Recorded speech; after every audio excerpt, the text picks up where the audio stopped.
सोनम वांगचुक, जिन्हें शिक्षा का सुधारक कहा गया, ग्लेशियर बचाने वाला कहा गया और यहाँ तक कि आमिर खान की फिल्म थ्री इडियट्स भी उन पर ही बनाई गई। आज सवाल उठ रहा है, क्या वो एंटी नेशनल है? साल 2019 तक प्रधानमंत्री नरेंद्र मोदी को धन्यवाद देने वाला और बीजेपी के लाडले कहे जाने वाले वांगचुक आज अपनी चार मांग, पूर्ण राज्य का दर्जा, संविधान की छठी अनुसूची, स्थानीय नौकरी के लिए पीएससी और संसद में अधिक प्रतिनिधित्व को लेकर अनशन पर है। ये संघर्ष तब हिंसक मोड़ ले लेता है जब लेह की सड़कों पर प्रदर्शन भड़क उठता है, जिसमें 4 लोगों की मौत और दर्जनों लोगों के घायल होने की खबर आती। बीजेपी कार्यालय और सीआरपीएफ की गाड़ियों को जला दिया जाता है। इस घटना के बाद देश दो धड़ों में बंट गया।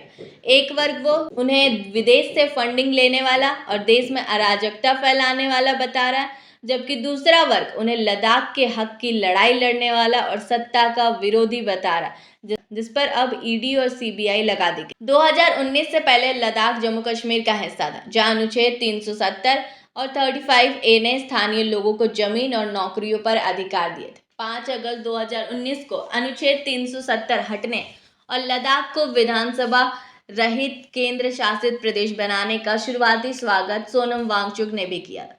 लेकिन यह खुशी लंबी नहीं चली। स्थानीय लोगों ने आरोप लगाया कि केंद्र शासित प्रदेश बनने के बाद दिल्ली से दूरियां बढ़ गई, विकास के वादे पूरे नहीं हुए, बेरोजगारी दर 26.5% हो गई, राष्ट्रीय औसत जबकि 13.5% से काफी बढ़ गई और बाहरी लोग जमीन व नौकरियों पर हक जमा रहे, जिससे उनकी संस्कृति और चरवाहा जीवन शैली खतरे में आ गई। इसी निराशा ने 2025 में सब्र का बांध तोड़ दिया, जब सोनम वांगचुक ने लेह के शहीद चौराहे पर 30 से ज्यादा लोगों के साथ 4 मुख्य मांगों को लेकर अनशन शुरू कर दिया। गृह मंत्रालय ने बातचीत की पेशकश की, लेकिन राज्य के दर्जे और छठी अनुसूची पर चर्चा से इनकार कर दिया। 23 सितंबर को 2 बुजुर्ग अनशनकारियों के बेहोश होने की खबर आग की तरफ फैली, जिससे शांतिपूर्ण विरोध प्रदर्शन अब हिंसक हो गए और 24 वैन और हिल काउंसिल की इमारत में आग लगा दी गई, जिसके जवाब में पुलिस की कार्रवाई में 4 लोगों की मौत और 80 लोग घायल हुए। सोनम वांगचुक ने हिंसा को गलत बताते हुए अनशन तोड़ा, लेकिन तब तक वो सरकार की नज़रों में हीरो से विलन बन चुके थे। सोनम वांगचुक, जो आईटी बॉम्बे से इंजीनियरिंग करने के बाद student educational and cultural movement of Ladakh जैसे संस्थान चला चुके हैं और जिनके आई स्तूपा प्रोजेक्ट ने लद्दाख में जल संकट को कम किया, आज सरकार की नज़र में साजिश करता है। उन पर कई गंभीर आरोप लगे, विदेशी फंडिंग, एफसीआरए उल्लंघन का, जिसमें उनका एफसीआरए लाइसेंस रद्द कर दिया गया है। उन पर भड़काऊ भाषण देने का आरोप भी लगा, जहां गृह मंत्रालय ने दावा किया था कि उन्होंने नेपाल के विद्रोही आंदोलन, अरब स्प्रिंग और बांग्लादेश के उदाहरण दिए जो युवाओं को उकसाने वाले थे। इसके अलावा राइट विंग ने उनकी पाकिस्तान और बांग्लादेश के मौजूदा प्रधानमंत्री के साथ वायरल हुई पुरानी तस्वीरों का हवाला देते हुए चीन पाकिस्तान गठजोड़ और देश में अस्थिरता फैलाने का प्रयास का आरोप लगाया है। सोनम वांगचुक ने इन आरोपों को सिरे से नकारते हुए कहा कि उन्हें बलि का बकरा बनाया जा रहा और लद्दाख की जायज संवैधानिक मांगों को दरकिनार करने के लिए उनकी आवाज दबाने की कोशिश की जा रही है। उनकी गिरफ्तारी पर सवाल उठ रहे हैं, क्या ये सच में देश को अस्थिर करने का प्रयास है या फिर सत्ता के खिलाफ आवाज उठाने की सजा?